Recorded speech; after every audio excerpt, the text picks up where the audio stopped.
Hi everyone, the Stockholm Environment Institute presents an introduction to inclusive facilitation techniques. Sustainable development ensures a balance between societal development and environmental preservation. Environmental issues are directly linked to issues of gender, poverty, and social inequality. For instance, greenhouse gas emissions and environmental pollution from vehicles, factories, fossil fuel power plants, deforestation, and more can have immediate impacts such as poor air, soil, and water quality, or medium-term and longer-term climate change impacts such as changes to temperature or rainfall patterns. These impacts affect people in many ways. It can have health burdens such as respiratory illnesses or disease outbreaks. There are additional cost burdens such as energy costs from higher heating and cooling needs, flood repairs to households, and costs associated with the higher health burden. Unlivable climates can lead to unrest and climate refugees. For the agricultural sector, crop losses affect food security, food costs, and rural livelihoods. And of course, there are ecological impacts, such as the loss of species, an increase in pests and diseases, and more. While everyone will be faced with the impacts inflicted by these environmental problems, certain groups will disproportionately feel the impacts even more. This is because those with some form of disadvantage have higher levels of risk exposure. Personal features such as age and health affect the sensitivity to certain environmental impacts. For example, children and the elderly are vulnerable to air and water pollution impacts due to lower immunity. Some elderly individuals have pre-existing conditions or limited mobility. This may also be true for those with physical disabilities. Social and institutional problems such as income inequality affect people's ability to adapt. Low-income households have less resources and face difficulty shouldering additional cost burdens. Rural households or indigenous people that rely on nature will have significant impacts to their livelihoods from ecological and climate changes. Women are also more likely than men to live in poverty, so many of these health, cost, and livelihood burdens have significant gender implications. Additionally, immigrants, refugees, and other ethnic minorities often face structural racism and discrimination and often lack access to the resources requiring them to adapt. In addition to environmental problems, the solutions we propose to reduce environmental impacts can also have gender, poverty, and inequality implications. For example, closing down fossil fuel power plants are a major climate change mitigation strategy. However, this can lead to job losses both at the plant level and among coal miners. When proposing this type of mitigation solution, it is important to consult with affected populations to figure out how to handle such issues. One potential solution could be to engage workers in skills retraining programs for another industry, such as renewable energy. There are other solutions that can have unintended impacts, such as carbon taxes on goods like vehicle fuels. This can have additional cost burdens on the poor. One way to address this is through revenue recycling programs, which gives money back to lower-income households.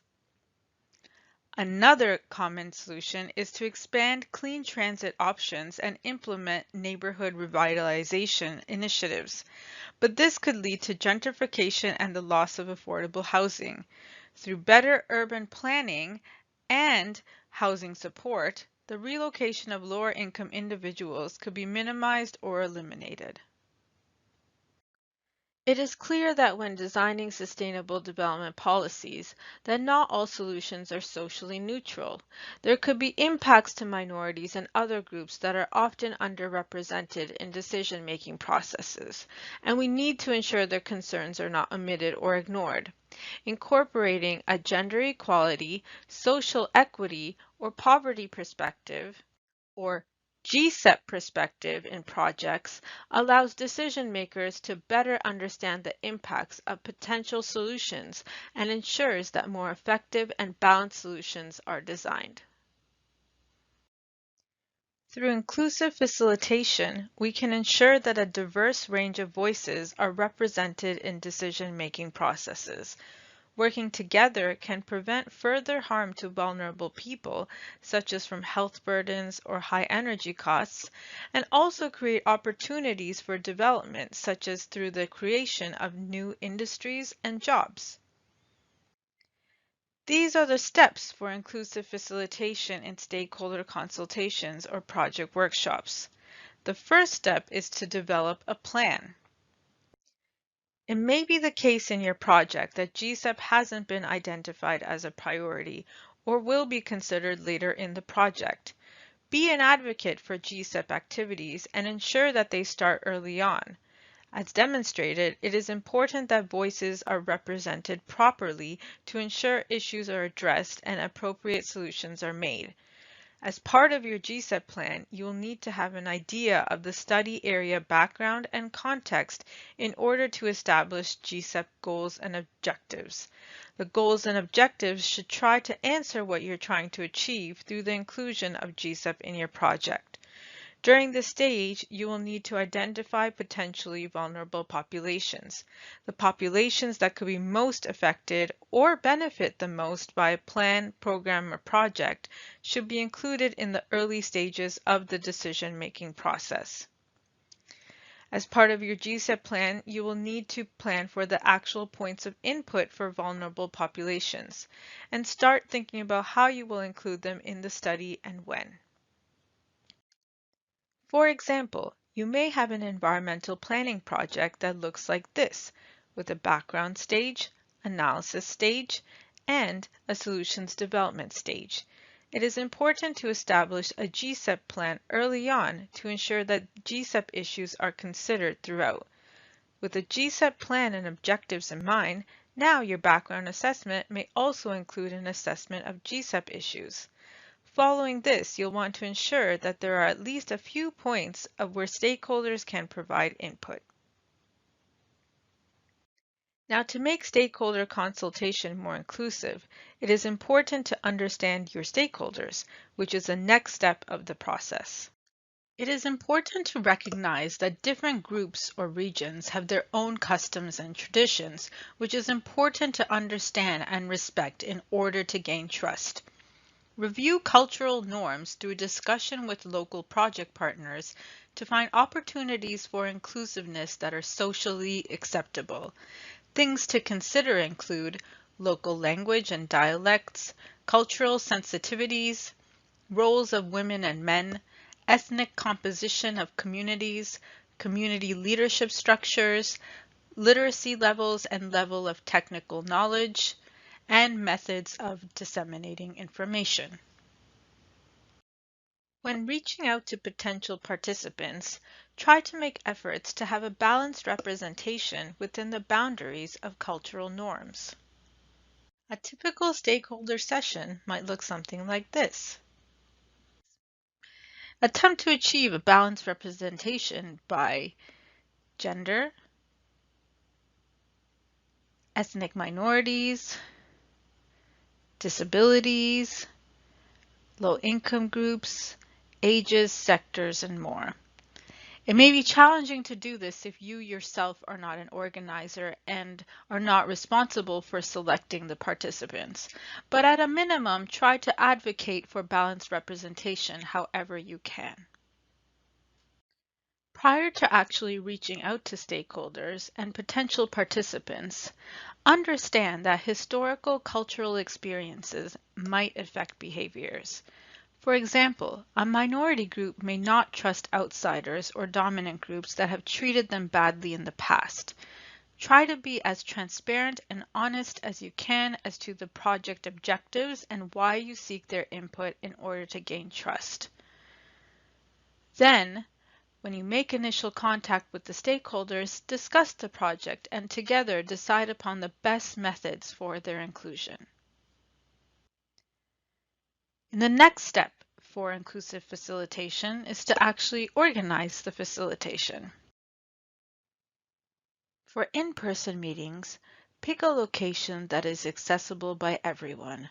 Make sure that it is a neutral space, that it is near public transport and close to the community. Make sure that it is accessible by physically disabled persons, and that there is access to private and clean bathroom facilities.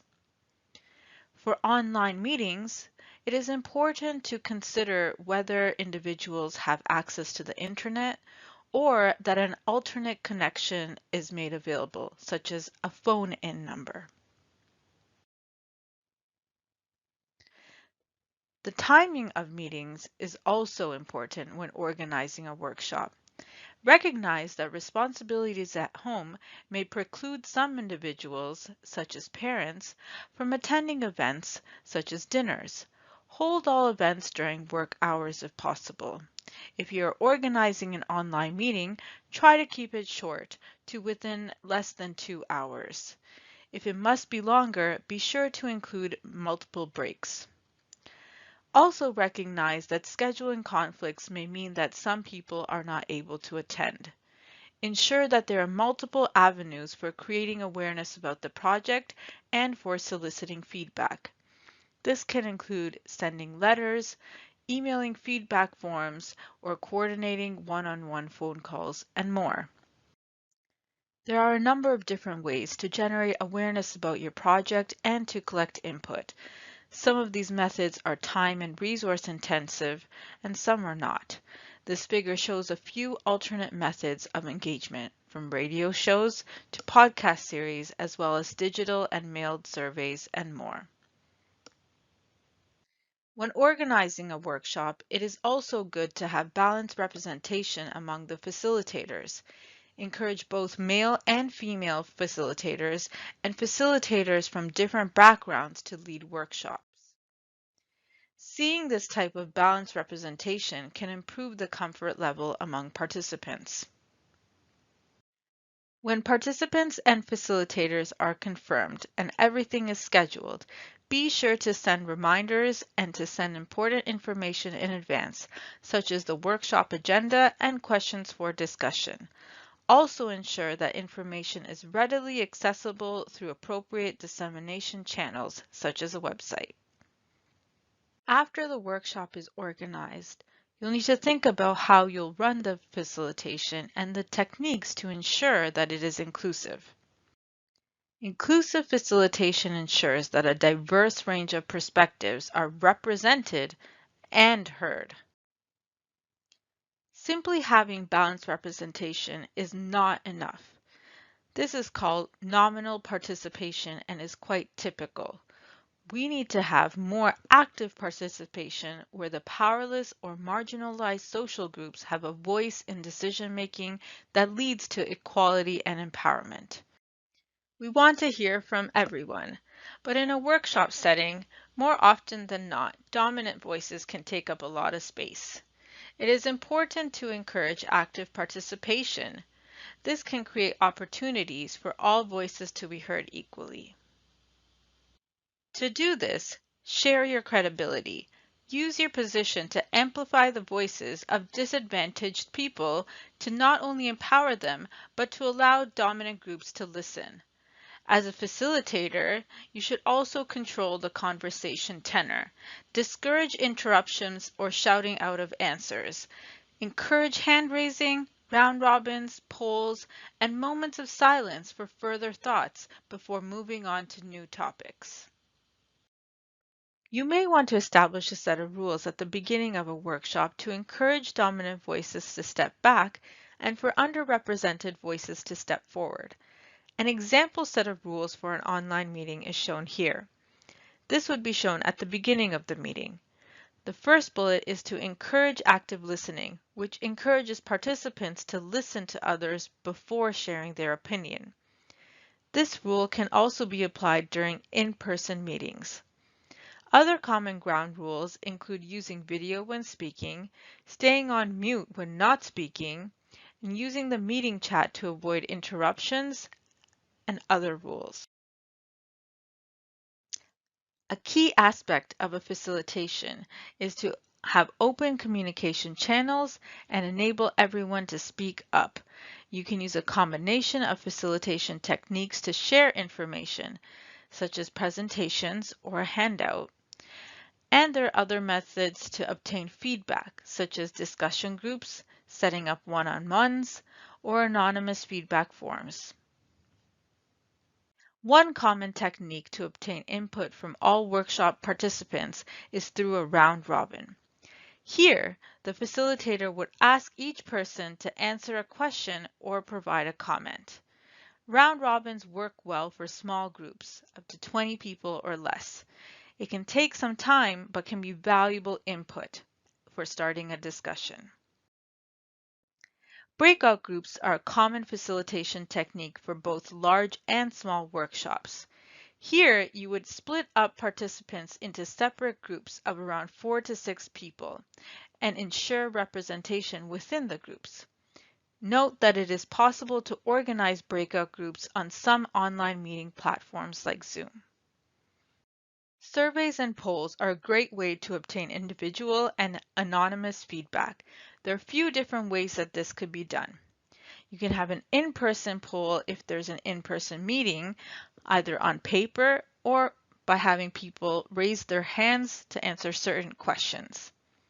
You can have it through a website like SurveyMonkey or Mentimeter, which is available either through a website or sometimes through an app. You can use an online meeting platform like Zoom, which has a polling feature. It is also important to pay attention as a facilitator to those that are not speaking up. For quiet individuals or of people that aren't able to attend the meeting, consider setting up a one-on-one meeting. Inclusive facilitation is not just understanding a perspective or seeking approval on ideas, but finding potential solutions together. When developing solutions, prioritizing action is key to creating impact.